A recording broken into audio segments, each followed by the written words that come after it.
मेरे विस्तार का तो कोई अंत ही नहीं है। मैं ही आरंभ भी हूँ, मध्य भी और अंतिम का अंतिम छोर भी। मैं कभी न समाप्त होने वाला समय हूँ। मैं चहुमुखी सृष्टा हूँ पार्थ। जो गीता वाणी अभी आपने श्री कृष्ण जी की महाभारत युद्ध के दौरान स्वयं को भगवान के रूप में व्याख्या करते हुए सुनी, जिसमें श्री कृष्ण जी कह रहे हैं कि मेरे विस्तार का तो कोई अंत ही नहीं है।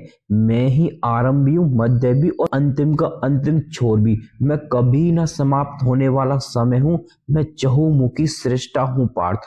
और इसी वाणी को गीता के माध्यम से समझकर हमारे सनातन संतों, सदगुरुओं, आचार्यों, ऋषियों और महर्षियों ने हमको बताया था और बताते हैं कि श्री कृष्ण जी परम ब्रह्म परमात्मा है, जो कि परम सत्य स्वरूप है। और श्री कृष्ण जी इस संपूर्ण जगत की उत्पत्ति के मूल कारण है और सभी कारणों के कारण है। परंतु इस समय के कुछ वैज्ञानिक और गणितज्ञों ने बताया था, जैसे कि उदाहरण के लिए गैलीलियो ने कहा था कि mathematics is the language with which God has written the universe. और पाइथागोरस जी ने कहा था कि God build the universe on numbers. और इसी तरह काफी गणितज्ञों ने भगवान का संबंध गणित से बताया। तो क्या दोस्तों, इस यूनिवर्स को मैथमेटिक्स की लैंग्वेज नंबर्स के द्वारा लिखने के पीछे का कारण श्री कृष्ण जी है? और क्या कृष्ण जी का गणित से कोई संबंध है, या फिर श्री कृष्ण जी ने महाभारत युद्ध के दौरान अपनी वाणी से यह सब ज्ञान गीता के माध्यम से हम तक पहुंचाया? यह एकमात्र किसी की कल्पना है या फिर इसका गणित से गहरा संबंध है? तो आइए प्यारे दोस्तों, गणित के माध्यम से श्री कृष्ण जी की गीता वाणी को समझते हैं, जो उन्होंने महाभारत युद्ध के दौरान बोली थी, और गणित के माध्यम से समझते हैं कि इस जीवन का सत्य क्या है और क्या है संपूर्ण ब्रह्मांड का सत्य। तो देखो दोस्तों, ये हमारे पास गणित का ग्राफ है जिस पर हम आज की दुनिया के विकास को समझते हैं, जिसको यह 2 लाइन 4 पार्ट्स में डिवाइड करती हैं, जिसका केंद्र है शून्य, जिसकी चारों दिशा में पूर्व से लेकर पश्चिम, उत्तर से लेकर दक्षिण इन्फिनिटी यानी अनंत का विस्तार है। जो इसे मैथमेटिक्स की लैंग्वेज में नंबर्स के द्वारा लिखते हैं, वह कैसे, आइए ध्यान से समझना और देखना। जो इन्फिनिटी का सिंबल है, यह कुछ नहीं केवल मात्र सोता हुआ 8 है, जिसको हम कैलकुलेटर में ऐसे लिखते हैं जैसे कि आपको इस स्क्रीन पर दिखाई दे रहा है। और इसी 8 से सभी नंबर्स बनते हैं, 0, 1, 2, 3, 4, 5, 6, 7, 8 और 9। तो आपको समझ आ गया होगा कि यह इन्फिनिटी का सिंबल ही है जो इस यूनिवर्स को मैथमेटिक्स की लैंग्वेज में नंबर्स के द्वारा चारों दिशाओं में लिखने का कार्य करता है, जो चहुमुखी सृष्टा है। इसका मतलब यह है कि इन्फिनिटी का सिंबल ही इस यूनिवर्स का क्रिएटर, जो भगवान का प्रतीक है, जो भगवान की तीनों डेफिनेशन को पूरा करता है। जो इसमें पहली डेफिनेशन है कि गॉड इज ओमनीप्रेजेंट, सेकंड है गॉड इज ओमनीसिएंट, थर्ड है गॉड इज ओमनीपोटेंट। तो आइए इन तीनों डेफिनेशंस को एक एक करके समझते हैं। पहली है गॉड इज ओमनी प्रेजेंट। इसका मतलब भगवान सर्वव्यापी, जिनका कण कण में वास। तो इसके प्रूफ के लिए आप एक ग्राफ देखिए। इस पर कण कण का क्या मतलब है? एक बिंदु। और हम जानते हैं कि प्रत्येक बिंदु नंबर से दिखाया जाता है और प्रत्येक नंबर इस इन्फिनिटी का ही पार्ट है। उदाहरण के लिए पहले क्वाड्रेंट में एक बिंदु है जिसके कोऑर्डिनेट है 2,3। यह बिंदु 2,3 से दिखाया जा रहा है। इस तरह इस ग्राफ पर प्रत्येक बिंदु नंबर से दिखाया जाता है और प्रत्येक नंबर इस इन्फिनिटी का ही पार्ट है। इसका मतलब इन्फिनिटी प्रत्येक बिंदु में है। इस तरह यहां से पहली डेफिनेशन क्लियर होती है कि God is omni present, means infinity is omni present. अब आते हैं दूसरी डेफिनेशन पर कि गॉड इज ओमनीसिएंट, मतलब कि भगवान सर्वज्ञानी है, जो सब कुछ जानते हैं। तो सब कुछ जानने का क्या मतलब है दोस्तों? जो पास्ट, प्रेजेंट और फ्यूचर तीनों जानता हूं। तो आप जानते होंगे कि कोई भी ज्ञान जो पास्ट का हो या फिर प्रेजेंट का हो या फिर जो फ्यूचर में होगा, चाहे वह ऑडियो हो या वीडियो हो या फिर रिटर्न हो या फिर किसी और माध्यम का हो, वह सब ज्ञान बाइनरी नंबर 1 और 0 में ही सेव होता है। इसका मतलब यह हुआ कि जो 1 और 0 को जानता है वह सब कुछ जानता है। मैं आपके सामने डाटा की कुछ यूनिट रखता हूं जिससे कि आप और बेहतर तरीके से समझ। जैसे कि आप जानते हैं कि 1 बिट होता है 1 एंड 0 और 1 बाइट होता है 8 बिट के बराबर और 1 के भी होता है 1024 बाइट के बराबर और 1 MB होता है 1024 KB के बराबर, और 1 GB होता है 1024 MB के बराबर, और 1 TB होता है 1024 GB के बराबर, और 1 PB होता है 1024 TB के बराबर, और 1 EB होता है 1024 PB के बराबर, पेटाबाइट के बराबर, और 1000 ZB होता है 1024 EB यानी एक्साबाइट के बराबर, और 1 YB यानी योटाबाइट होता है 1024 जेटाबाइट के बराबर, और इसी तरह आगे भी। तो आप इससे समझ गए होंगे ज्ञान का मूल आधार है 1 और 0, और यह दोनों ही इन्फिनिटी से निकलकर बने हैं। इसका मतलब इन्फिनिटी सब कुछ जानते हैं। तो यहाँ से दूसरी डेफिनेशन भी क्लियर होती है कि God is omniscient, means infinity is omniscient. अब बात करते हैं तीसरी डेफिनेशन की कि गॉड इज ओमनीपोटेंट। इसका मतलब कि भगवान सर्वशक्तिशाली है। तो दोस्तों किसी देश का सर्वशक्तिशाली होने का मतलब है कि किसी देश की सेना का शक्तिशाली होना, जो उस देश को चारों दिशाओं से प्रोटेक्ट करती है और शक्तिशाली बनाती है। उदाहरण के लिए भारत जैसे प्राकृतिक सौंदर्य वाले देश को इसकी सेना चारों दिशाओं से प्रोटेक्ट करती है, और इसी तरह सभी देशों की सेनाएं अपने अपने देशों को प्रोटेक्ट करती है और शक्तिशाली बनाती है। इसी तरह संपूर्ण पृथ्वी को आप देखो, इस संपूर्ण पृथ्वी को कौन प्रोटेक्ट करता है? एटमॉस्फेरिक लेयर, जैसे कि ओजोन लेयर। अगर ओजोन लेयर ना हो तो आप जानते हैं कि अल्ट्रावायलेट किरणें सूरज से आएंगी, डायरेक्ट पृथ्वी पर पहुंचे और पृथ्वी को नष्ट कर देंगे। तो इसी तरह पृथ्वी को कौन घिरा हुआ है? एटमॉस्फेरिक लेयर्स, ओजोन लेयर्स की तरह। और इसी तरह आप देखेंगे ओजोन लेयर के बाद हमारे पास क्या, फिर सोलर सिस्टम। सोलर सिस्टम को एक लेयर घेरे हुई है जो उसको दूसरे सोलर सिस्टम से टकराने से बचाती है।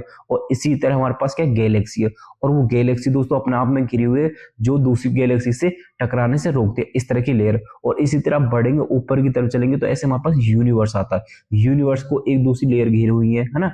और उसके बाद ऑब्जर्वेबल यूनिवर्स, फिर उसके बाद अनऑब्जर्वेबल, उसके बाद इन्फिनिटी आता।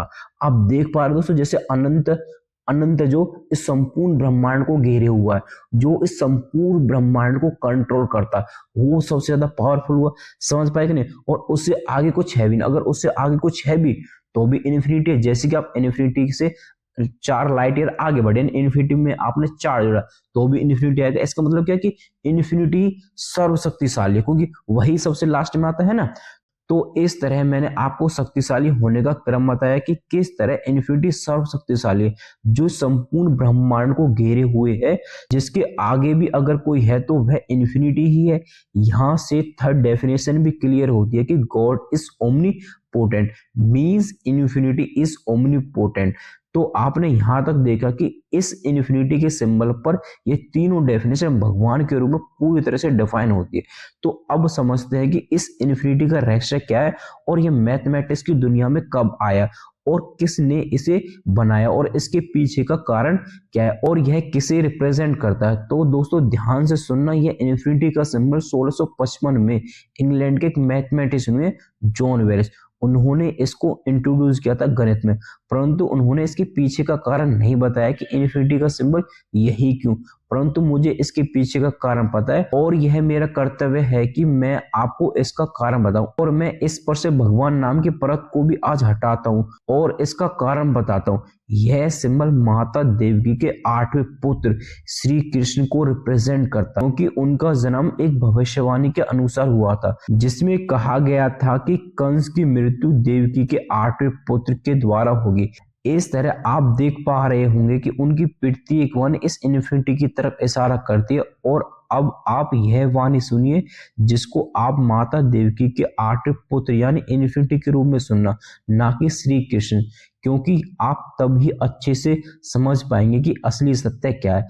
मैं ही वो धागा हूँ जिसमें ये सारी प्रकृति मणियों की भांति पिरोई हुई है। आपने यह वाणी सुनी जिसमें वह कह रहे हैं कि मैं ही वह धागा हूं जिसमें यह सारी प्रकृति मणियों की भांति पिरोई हुई है, जिसमें देख सकते हैं कि इस नंबर लाइन पर प्रत्येक बिंदु मणि के रूप में इस नंबर लाइन पर एक दूसरे से जुड़ते हुए इन्फिनिटी तक पिरोया हुआ है। और हम भी तो एक नंबर की तरह है, जैसे कि हमारी आयु और इनकम सभी नंबर्स में होती है। और इसी तरह हम देख पा रहे हैं कि उनकी प्रत्येक गीता वाणी बहुत गहराई से गणित से जुड़ी हुई है। और एक बार यह वाणी भी सुनिए, हे पार्थ, प्रारंभिक बीज मैं हूँ, मैं सब में हूँ पार्थ, किंतु सबसे अलग भी हूँ।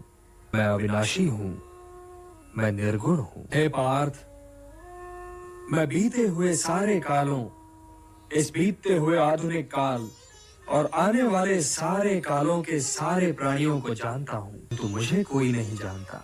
मैं ही सब का आधार हूं पार्थ। मैं ही सब कुछ हूं, सब कुछ।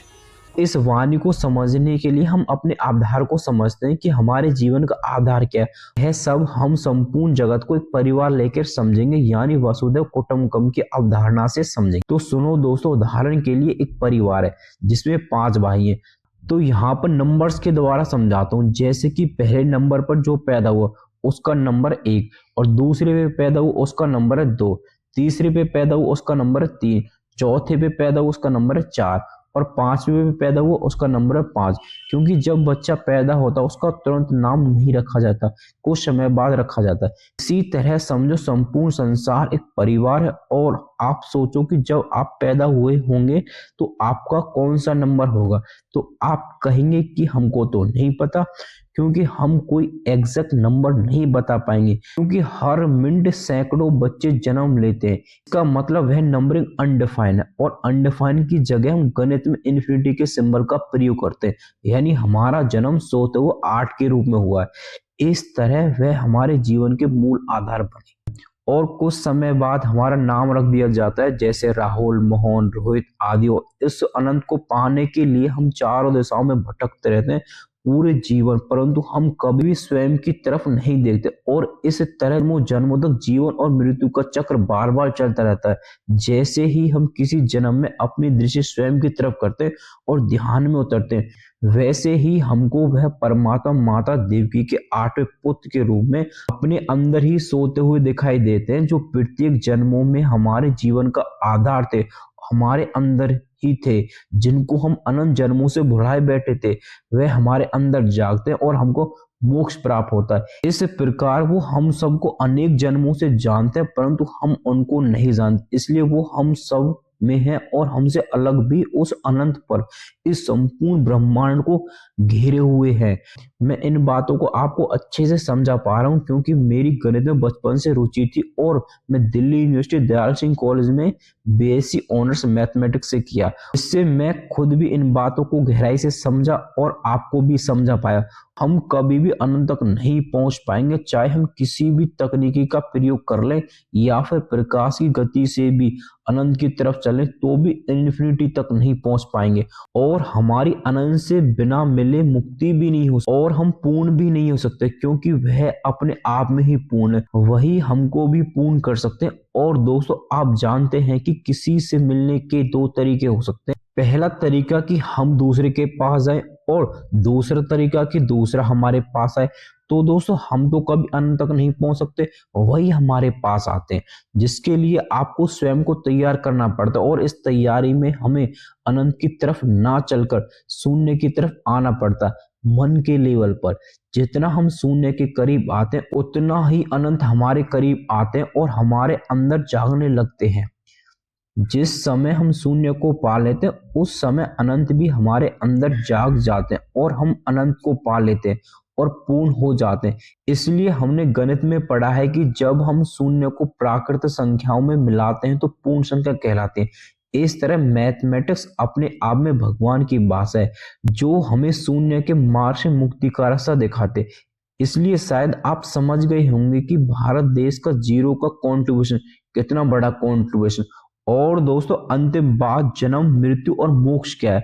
अनंत का हमारे अंदर आना जन्म है, अनंत का हमारे अंदर से जाना मृत्यु है, अनंत का हमारे अंदर जागना मोक्ष है। उम्मीद करता हूं कि आपको इस वीडियो से आपको अपने अंदर की जागृति मिली होगी, और मेरा कर्तव्य था कि मैं आपके सामने इन बातों को बहुत ही सरल भाषा में रख पाऊं।